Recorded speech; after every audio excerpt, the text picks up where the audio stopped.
Boa noite a todos.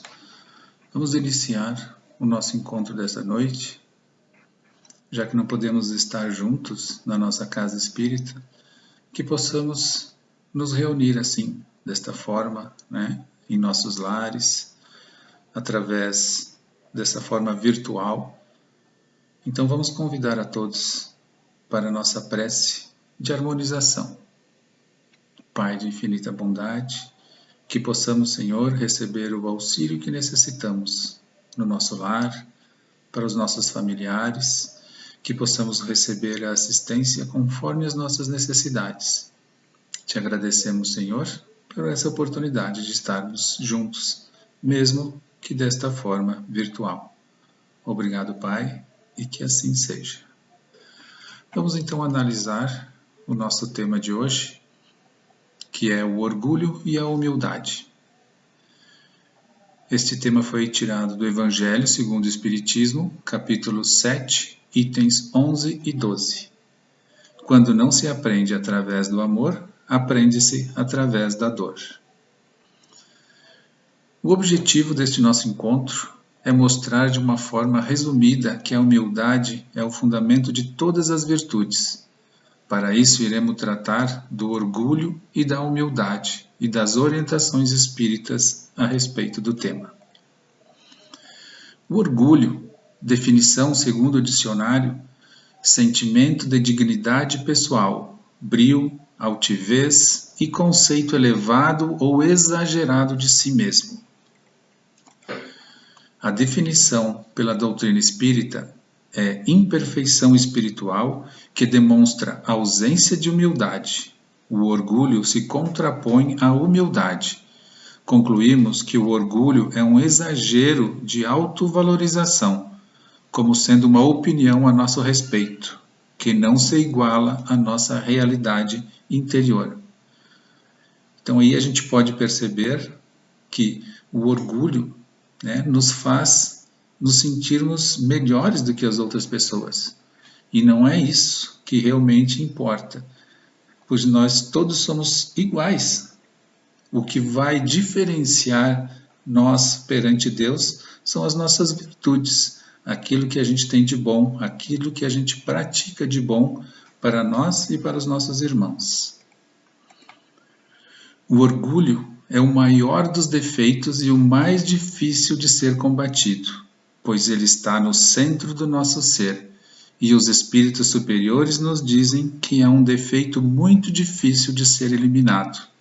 Ele está, no nosso centro, ele faz com que a gente haja, às vezes, de forma errada, porque a gente se presume melhor do que os outros, e isso vai fazer com que a gente, nessa caminhada, cometa muitos erros. Este defeito se manifesta de várias formas e maneiras. O orgulho racial, profissional, religioso, social, entre outros. O orgulho de sermos caridosos, de sermos espíritas, e por isso mesmo nos iludimos ao acharmos que somos melhores do que as outras pessoas. Às vezes, o que a gente acha que poderia ser alguma coisa boa, às vezes está nos prejudicando, porque o orgulho sempre vai ser prejudicial. Um formato que a gente poderia, de repente, adotar ao invés do orgulho seria o agradecimento pelo que a gente tem, o agradecimento pelo nosso lar, pela nossa família, pelo nosso trabalho, pelo que a gente está fazendo no momento, de bom. Isso sim que vai fazer a diferença. Impulsionado pelo orgulho, nos tornamos egoístas, pensando primeiro em si e talvez depois pensamos nas necessidades dos outros. E é isto exatamente que o mundo vem nos ensinando atualmente. Consequências desastrosas do orgulho. Vergonha moral, quando for levado a se enxergar tal qual é. Descobrir que existem inteligências bem mais desenvolvidas do que as suas. encontrar uma lógica de raciocínio, de conduta, de postura diante da vida em criaturas que ele julgava inferiores e que demonstram uma profunda sabedoria em viver, porque compreende, sente e cumpre a lei de Deus. O que a gente pode perceber é que, às vezes, a gente se acha superior às outras pessoas. E, às vezes, o fato, né, da gente achar isso faz com que a gente se ache realmente melhor. Mas isso não quer dizer que a gente seja. E aqui a gente acabou de perceber que muitas vezes a gente pode, né, perceber que a gente está errado e que a gente tem que fazer diferente. Não pode ser nesse formato. A humildade segundo o dicionário. Virtude caracterizada pela consciência das próprias limitações, modéstia e simplicidade. Sendo a humildade uma virtude, nós temos também o que o dicionário nos diz sobre virtude, que é disposição firme e constante para a prática do bem.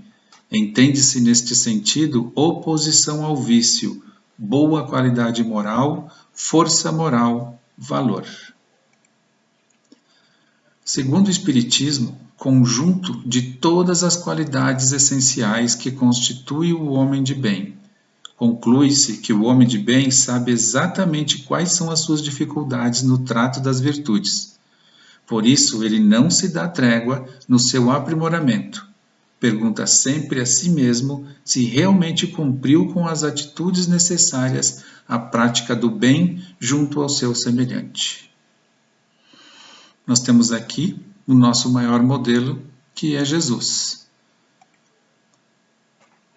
Sabemos pelos ensinamentos da doutrina espírita que cada pessoa tem seu livre-arbítrio e que não devemos intervir nele. Porém, como atuar com caridade no sentido de auxiliar uma pessoa que mergulha cada vez mais fundo num poço de tristeza e sofrimento? O Mestre Jesus sempre ensinou aos seus apóstolos, dando como exemplo a natureza e demonstrando através dela que as leis de Deus são perfeitas no mundo natural. Nada está fora do lugar na natureza. Nada é falseado no cumprimento das leis de Deus no mundo natural. Com a doutrina espírita, aprendemos que o espírito também é uma das potências da natureza e somos criados por Deus para agir naturalmente sob as leis divinas. É nosso dever de caridade lembrarmos aos apaixonados pelo orgulho que este sentimento nos leva a um profundo desequilíbrio dentro do universo, colocando-nos em posição desarmônica com as leis superiores. Então, os espíritos superiores estão sempre a nos orientar para abrirmos os olhos à luz, para conseguirmos entender que estamos num caminho que a gente precisa seguir as leis de Jesus, as leis de Cristo. Os espíritos superiores nos alertam, então, nos chamam ao cumprimento dos deveres reais. Nos dizem o quanto as vaidades e as grandezas aqui da terra são mesquinhas perante a eternidade. Deus age no universo por nosso intermédio. Devemos, portanto, harmonizar nossa visão interior com a lei de amor que a tudo preside e lembrarmos aos orgulhosos que ninguém piora. A lei é de evolução e melhoria infinitas. Então, nós estamos numa fase em que a gente não piora, a gente permanece muitas vezes estacionado. Então, a gente tem essa oportunidade de tentar se melhorar, de tentar fazer alguma coisa para buscar um caminho melhor para nós e para os nossos irmãos. No Sermão da Montanha, Jesus já nos dizia: bem-aventurados os humildes de espírito, porque deles é o reino dos céus. Bem-aventurados os misericordiosos, porque eles alcançarão misericórdia. Bem-aventurados os limpos de coração, porque eles verão a Deus. Bem-aventurados os pacificadores, porque eles serão chamados filhos de Deus. Então, Jesus já vinha nos ajudando, já vinha nos mostrando o caminho, já vinha nos dando o exemplo de como devemos seguir. Se nós precisarmos de um modelo para as nossas ações, para as nossas atitudes, que a gente então possa, né, seguir a Jesus, seguir o que ele nos ensinou. O exercício da humildade se dá quando procuramos em nós os defeitos que vemos nos outros, procurando aprender com tudo e todos que estão em nossa volta. O que isso quer nos dizer? Que nós, quando olhamos os defeitos das outras pessoas, a gente tem que entender que muitas vezes estamos enxergando nos outros os nossos próprios defeitos. Então, precisamos enxergar isso e fazer com que a gente se modifique, ao invés de tentar modificar os outros. O objetivo desse encontro é admitirmos que somos orgulhosos. Depois, então, agirmos de modo a dissolver o orgulho dentro de nós. Reconhecendo-se imperfeito, já é um indício de desenvolvimento da humildade diante daquele que nos criou. Que possamos meditar nessas lições e não competirmos conforme o mundo o determina. Sejamos solidários, fraternos, companheiros, irmãos, como Jesus o é de todos nós. Podemos ter as considerações finais, né? Então agradecemos a Deus, a Jesus, pelos momentos gratificantes de que nos foram proporcionados na noite de hoje. Que possamos estreitar os laços fraternos, mesmo que virtualmente. Que começamos a desenvolver e lembremos que o nosso Mestre Jesus é o nosso caminho, nossa verdade e nossa vida. Roguemos a Ele a oportunidade de estarmos sempre em sua companhia, pois Ele nunca se afastou de nós. Então é desta forma que conseguiremos cumprir a nossa tarefa aqui na Terra, de sairmos desta vida mais evoluídos e sábios do que entramos. O convite de Jesus para a nossa reforma moral foi feito. Agora cabe a nós fazermos a nossa parte. No plano espiritual, a gente tem que entender que o maior é aquele que haja sido o mais humilde entre os pequenos deste mundo. Aquele que mais amar os seus irmãos será também o mais amado no céu. A humildade e a caridade, irmãs que andam sempre de mãos dadas, são os meios mais eficazes de se obter a graça diante do Eterno. Na balança divina, somos todos iguais. O que nos distingue são as nossas virtudes aos olhos de Deus. Pois todos os espíritos são da mesma essência e nossos corpos formados da mesma massa. Vamos reforçar então que precisamos retomar a lei de Cristo para o nosso proceder. Os espíritos superiores nos alertam e nos chamam ao cumprimento, né, dos nossos deveres. Nos dizem o quanto estamos no caminho errado, o quanto a nossa vaidade, o quanto o nosso orgulho, o quanto o nosso egoísmo pode nos prejudicar, fazendo com que a gente perca, né, muito tempo, com que a gente perca o caminho direito e a gente não consiga, muitas vezes, retomar esse caminho. Então, a gente não pode perder essa oportunidade de nos modificarmos, de nos transformarmos, de mudar a nossa força interior, a nossa fé, a nossa confiança em Deus, de buscarmos, assim, um caminho para que a gente consiga seguir com mais firmeza, com mais fé, com mais coragem, com a segurança de que estamos fazendo as coisas certas. Jesus já nos dizia, né, e já fazia através dos seus exemplos para que a gente pudesse se espelhar nele.